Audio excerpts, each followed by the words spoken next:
Morning, dear students. Welcome you all. Best of luck for your annual examination. Today we will start the revision of history. The chapter name is 18th Century Political Formations. Now we will start the revision of the chapter from the first subtopic, the crisis of the empire and the later Mughals. Dear student, you know that something significant happened in the subcontinent during the first half of the 18th century, and you will know that how the boundaries of the Mughal empire were reshaped by the emergence of number of independent kingdoms. By 1765 you will get that how another power and British power successfully grabbed major chunks of territory in eastern India. Understand? So afterward, and you know that in this chapter we will also read about the emergence of new political groups in the subcontinent during the first half of the 18th century, roughly from 1707 when Aurangzeb died, understand, till the third battle of Panipat in 1761. So you know that, dear student, you know that the Mughal Empire reached the height of its success and started facing a variety of crises towards the closing year of the 18th century, and these were caused by a number of factors. Emperor Aurangzeb had depleted the military and financial resources of his empire by fighting a long war in the Deccan. Dear student, we know that under his successors, the efficiency of the imperial administration broke down. It became increasingly difficult for the later Mughals emperors to keep a check on their powerful Mansabdar. Dear student, we know that nobles appointed as governors, subedars, often controlled the offices of revenue and military administration, Diwani and Fauzdari as well, and this gave them extraordinary political, economic and military powers over vast regions of the Mughal Empire, as the governors consolidated their control over the provinces, and these periodic remission of revenue to the capital decline. Afterward, another region that was significant for the crisis of the Mughal empire, and the later Mughals, peasants and zamindars rebellions in many parts of northern and western India added to these problems. Understand?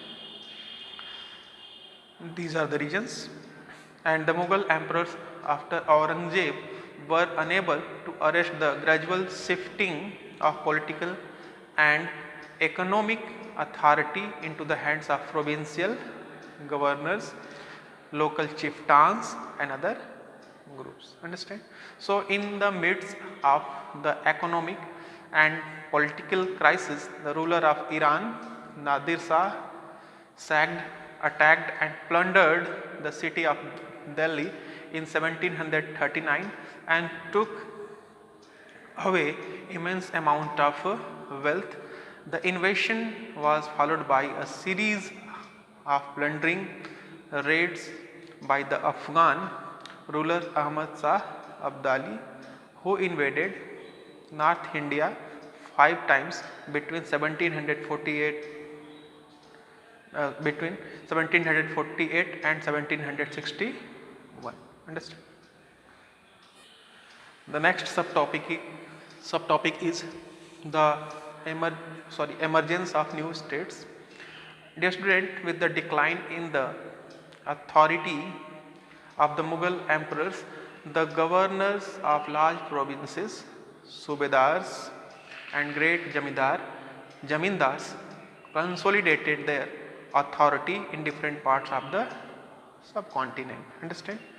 Through the 18th century, the Mughal Empire gradually fragmented into a number of independent regional states.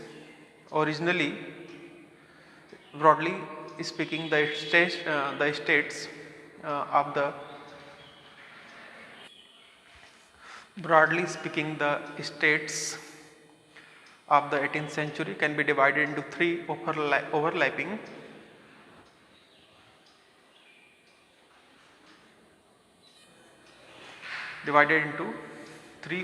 groups: states that were old Mughal provinces like Awadh, Bengal and Hyderabad, although extremely powerful and quite independent.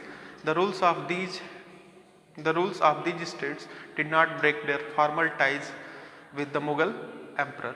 Second, states that had enjoyed considerable independence under the Mughals as Watan, Jagirs.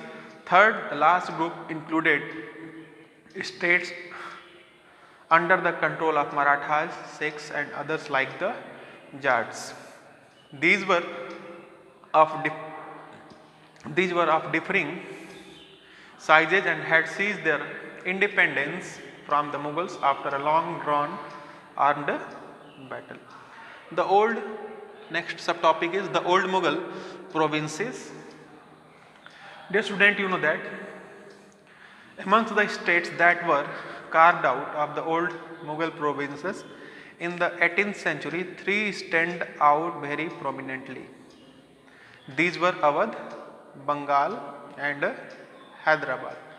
All three states were founded by number of the high Mughal nobility who had been governors of larger provinces. Saadat Khan, Awadh governor, Murshid Quli Khan, Bengal and Asaf Jah, Hyderabad. All three had occupied high mansabdari positions and enjoyed the trust and confidence of the emperors. Both Asaf Jah and Murshid Quli Khan held a Jat rank of 7,000 each, while Saadat Khan Jat was 6,000. Understand?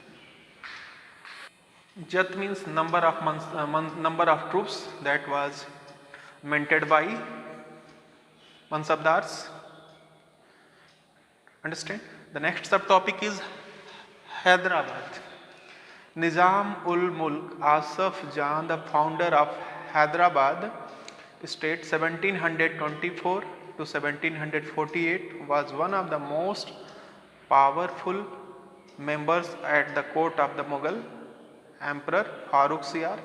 He was entrusted first the governorship of Awadh and later given the charge of the Deccan. Understand?